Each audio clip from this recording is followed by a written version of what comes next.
जहां तक मैंने कहा था कि आप अपने बच्चे से ये सीख सकते हो कि कैसे आप एमडीआरटी कर सकते हो। बच्चे को एमडीआरटी और एलआईसी के बारे में नहीं पता, आपको लगा होगा कि ऐसे क्या बात कर दी सर ने।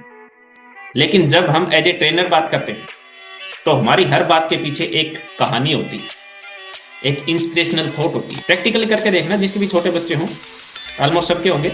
जब आपका बच्चा छोटा था तो वो ये बोलता था कि पापा मुझे ये कार चाहिए, ये टॉय चाहिए, ये चॉकलेट चाहिए। सबके बच्चों ने जिद की होगी और उसको वो चीज विद इन आवर सुबह शाम मिल जाती थी। क्यों? क्योंकि उसका लॉ ऑफ अट्रैक्शन, उसका जो कंप्लीटली फोकस था, अगर उसको रिमोट की कार चाहिए तो उसका कंप्लीटली फोकस उस रिमोट की कार पे था, उसको वो चीज चाहिए। अगर उसको चॉकलेट चाहिए तो उसका कंप्लीटली फोकस उस चॉकलेट के ऊपर है और उसको वो चीज मिल जाती है। सर मिले कैसे भी, लेकिन उसको वो चीज मिल जाती है, देर सवेर उसको वो चीज मिल जाती है। ऐसे ही आप जो भी अपना टारगेट लेके चलते हो, उस टारगेट पे वही फोकस रखना है, वही इच्छा शक्ति रखनी है जो बच्चा रखता है कि मुझे ये चीज लेनी है, और हम उसको दिला देते हैं। जब आप किसी चीज को मन से चाहोगे कि मुझे ये चीज करनी है, तो अपना भी तो कोई बाप बैठा है, क्या वो हमें नहीं देगा? एक कहानी सुनाता हूँ, आप ध्यान से समझना। वीडियोस पे बहुत सारे कमेंट आते हैं कि सर रिबेट से कैसे लड़े, लैप्सेशन से कैसे लड़े, या फिर कोई बोलता है कि मेरे पास तो पहले से ही 4 पॉलिसियां हैं, उससे कैसे लड़े। और भी बहुत सारे ऐसे सवाल आते हैं आपके। इस कहानी को ध्यान से समझना दोस्तों, और कोशिश करना इससे कुछ सीखने की। देखो, हम किसी से भी सीख सकते हैं। इवन आप अपने 2 साल के, 3 साल के, 4 साल के बच्चे से भी ये सीख सकते हो कि मैं एमडीआरटी कैसे करूं। चलिए कहानी सुनाता हूं।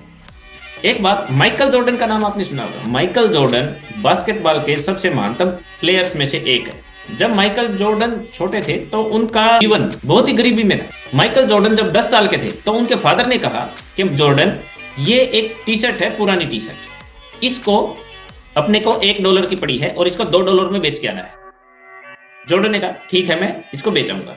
जॉर्डन ने वो टी शर्ट ली, उसको धोया अच्छे से, प्रेस की, और एक बिजी रेलवे स्टेशन पे पहुंच गया। वहां उसने उसको बेचना शुरू किया। अब 6 घंटे हो गए, 6 घंटे तक किसी ने उसकी टी शर्ट नहीं ली। एट लास्ट उसने वो टी शर्ट $2 में बेच। ऐसे ही 1 हफ्ते तक कंटिन्यू ये प्रोसेस रही। उसके बाद उसके फादर ने कहा, जॉर्डन, ये जो टी शर्ट है ये तूने ना $20 में बेच के आनी है। जॉर्डन ने कहा, यार ऐसे कैसे हो सकता है, टी शर्ट तो ये $1 की है जिसको हम $2 में बेच के आ रहे हैं, अब आप कह रहे हो कि इसको मैं $20 में बेच के आऊं। तो उसके पिता ने कहा कि वे $20 में बेच के आनी है। तो उसने कहा चलो मैं बेच दूंगा। उसने क्या किया, उस टी शर्ट को लिया, अच्छे से धोया, और उसका एक दोस्त था पेंटर, उस दोस्त से उसने उस टी शर्ट के ऊपर एक मिकी माउस और एक डोनाल्ड डक की पेंटिंग बनवा दी, और एक स्कूल के सामने पहुंच गया जहां पे बड़े बड़े अमीर लोगों के बच्चे पढ़ते थे।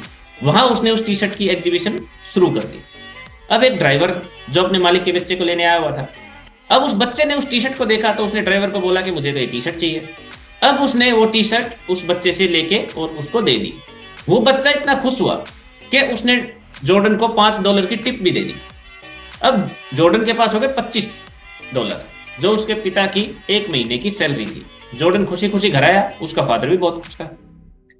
अब उसके पिता ने, अब कहानी यही नहीं रुकती, उसके पिता ने उसको कहा, यार ये जो टी शर्ट है ना, इसको $200 में बेचना है।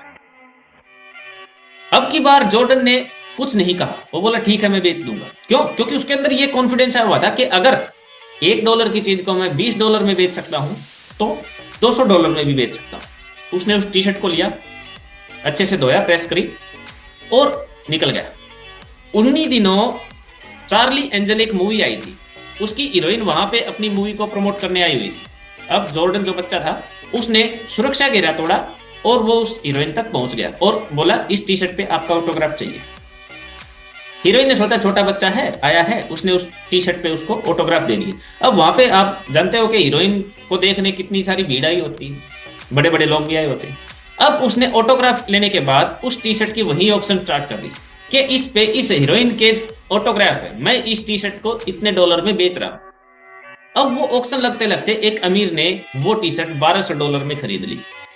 जहां पे $200 का टारगेट था, वहीं पे उसने वो टी शर्ट $1200 में बेच दी और घर आ गया।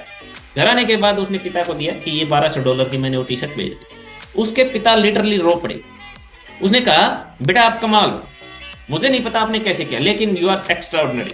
अब उस दिन जॉर्डन और उसके पिता साथ बैठे, साथ खाना खाया, और जब वो सो रहे थे तब उसके पिता ने कहा, जॉर्डन कैसा महसूस कर रहे हो? ये $1 की चीज, अब यहां से सीख मिलती है दोस्तों, ध्यान से सुनना। ये $1 की चीज $2 में भी बेची, $1 की चीज हमने $20 में भी बेची, $1 की चीज $200 की बजाय $1200 में भी बेची। तो क्या अनुभव है इन दिनों का, वो बताइए। उसने कहा कि जब मैंने $1 की चीज $20 में बेची तो मुझे समझ में आ गया था कि अगर आपने $1 की चीज को $200 में बेचने की कही है, अगर कोई प्रॉब्लम है तो कहीं ना कहीं उसका सॉल्यूशन भी होगा, हमें बस उस सॉल्यूशन तक पहुंचना है। आपके जीवन में ऐसे ही कोई भी समस्या हो, कोई भी समस्या हो, हर समस्या का एक समाधान होता है दोस्तों। हम हारते तब हैं जब हम उस समाधान तक नहीं पहुंचते। अगर आप उस समस्या के समाधान तक पहुंच गए तो समस्या समस्या ही नहीं रहती मेरे भाई। जीवन में बहुत सारी समस्याएं आएंगी, चाहे आपकी पर्सनल लाइफ है, चाहे आपकी प्रोफेशनल लाइफ, लेकिन हर समस्या का समाधान होता है दोस्तों। जब भी आप किसी समस्या से घिरे हो तो आप मेरी इस छोटी सी कहानी को याद कर लेना कि अगर समस्या है तो कहीं ना कहीं उसका समाधान भी है। आप किसी से डिस्कस कर लीजिए, डिस्कस करने से बड़ी बड़ी समस्याओं का समाधान हो जाता है। भगवान कृष्ण ने कहा है ना, कर्म करो फल की चिंता मत करो, कर्म करो फल की चिंता मत करो। उम्मीद करता हूं कहानी अच्छी लगी होगी। अगर अच्छी लगी है तो इस वीडियो को लाइक और इस चैनल को सब्सक्राइब कर दो यार। यार जितने भी लोग वीडियो देखते हो ना, आप 90% लोग सब्सक्राइब नहीं करते यार। कर दो यार, एक अंगूठा ही तो लगता है, एक क्लिक ही तो लगती है, कोई पैसे तो लगते ही नहीं ना अपने। Thank you.